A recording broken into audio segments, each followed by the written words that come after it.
बिस्मिल्लाहिर्रहमानिर्रहीम, अस्सलाम वालेकुम, गुड मॉर्निंग एवरीवन। जुमा मुबारक भी हो आप सबको। मैं हूं नम्रा तारिक, वैसे सबको बताती चलूं।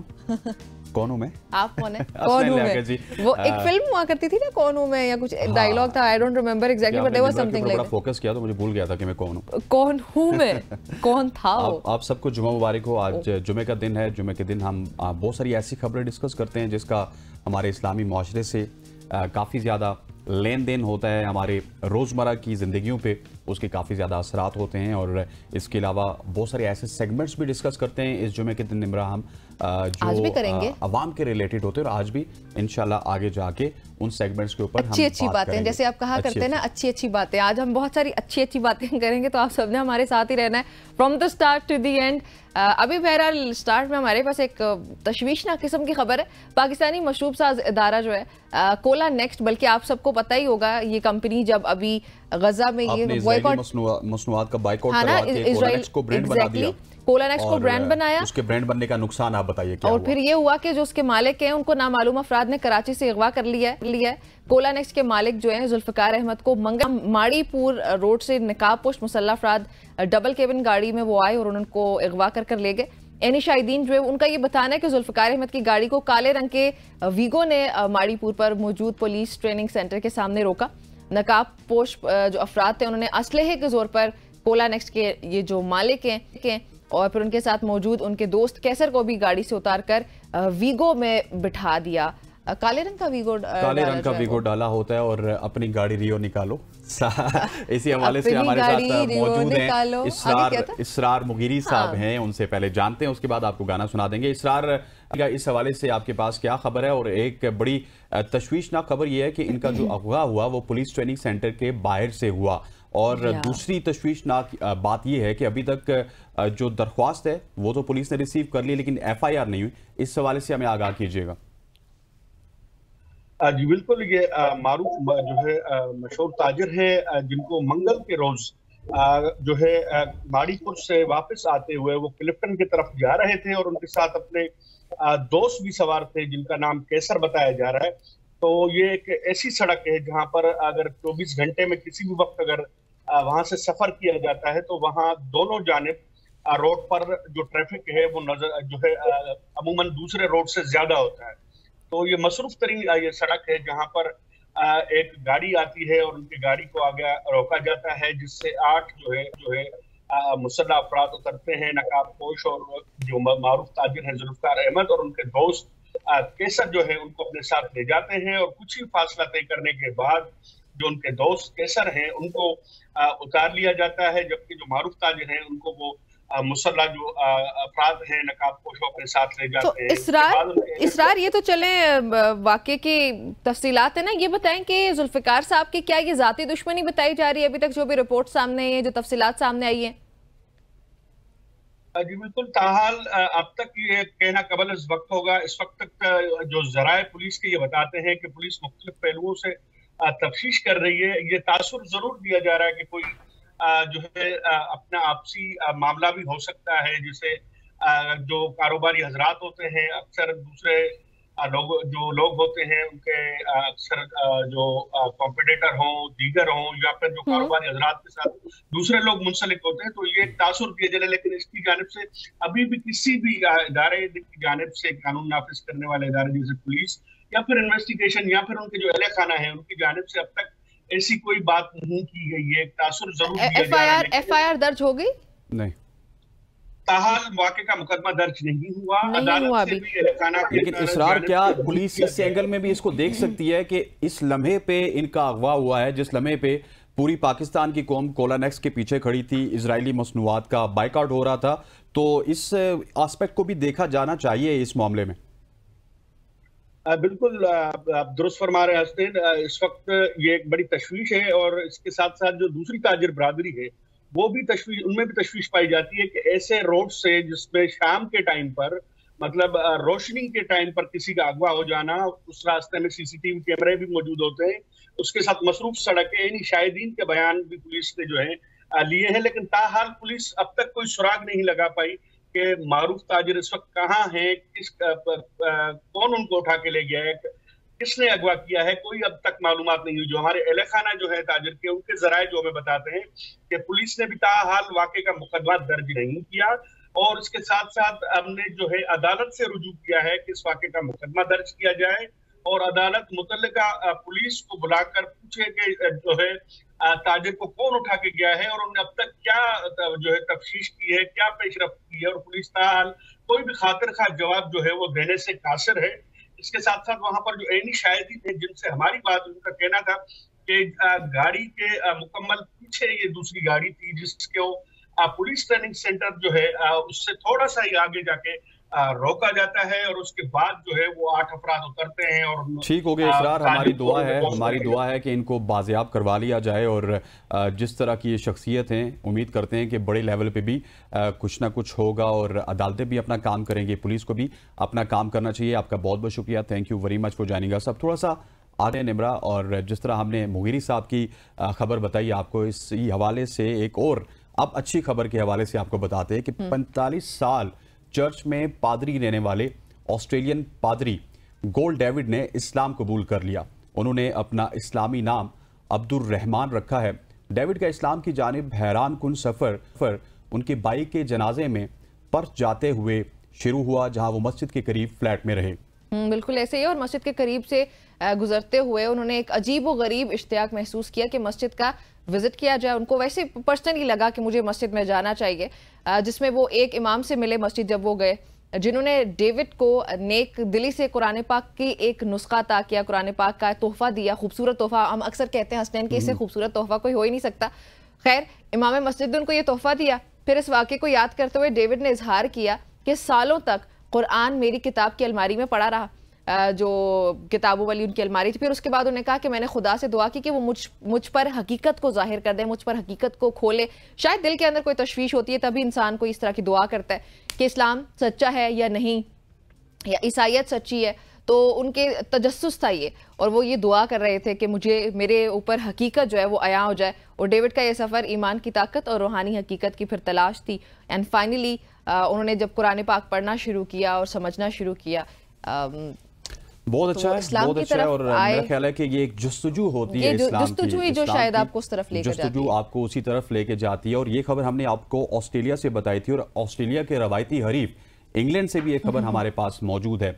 लंदन में पुलिस ऑफिसर का कबूल इस्लाम, और जब उन्होंने इस्लाम कबूल किया उसके हवाले से तो मैं आपको बताऊंगा, लेकिन लंदन के जो पुलिस ऑफिसर हैं ये बेसिकली मुसलमानों के साथ काम करते थे, मुस्लिम कम्युनिटी के साथ काम करते थे, और ये वहाँ से जो उनकी तालीमात थी, उनके जो आदाब थे, उनके जो मुआशरती तौर तरीके थे, उनसे मुतासिर हुए। और इनका एक वर्ड मुझे निमरा बड़ा दिल को भाया कि मैंने इस्लाम को नहीं चुना बल्कि अल्लाह ताला ने मुझे चुना। बिल्कुल, पॉल इनका नाम है। पॉल ने यही कहा है। ये जो लंदन के पुलिस ऑफिसर हैं, बाय द वे, लंदन के पुलिस ऑफिसर पॉल का ईमान की जानिब ये सफ़र, लंदन के पुलिस ऑफिसर पॉल ने जो मुस्लिम कम्युनिटी के साथ काम करते हुए इस्लाम की तालीमात से मुतासिर हुए। मुस्लिम कम्युनिटी वहाँ पर वैसे भी बड़ी एक्टिव है, तो खैर उन्होंने इस्लाम कबूल किया, और पॉल ने अपने कबूल इस्लाम के फैसले पर अपने जज्बात का इजहार भी किया।